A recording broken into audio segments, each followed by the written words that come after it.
Kebakaran melanda deretan rumah toko milik Iputu Swastika di Desa Batur Tengah, Kecamatan Kintemani, Bangli, Selasa 24 Agustus sekitar pukul 00.30 WITA.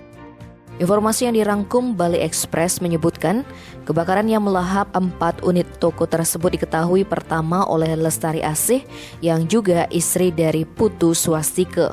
Saat itu, Lestari Asih mendengar suara letupan seperti orang membongkar keramik.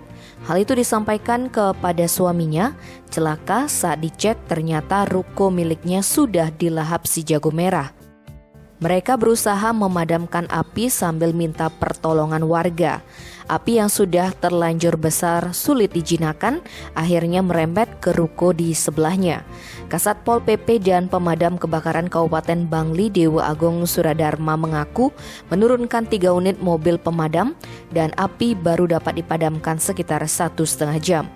Sedangkan Kapolsek Kintemani AKP Benjamin Niki Julu mengatakan berdasarkan hasil penyelidikan, kebakaran diduga akibat konsleting listrik.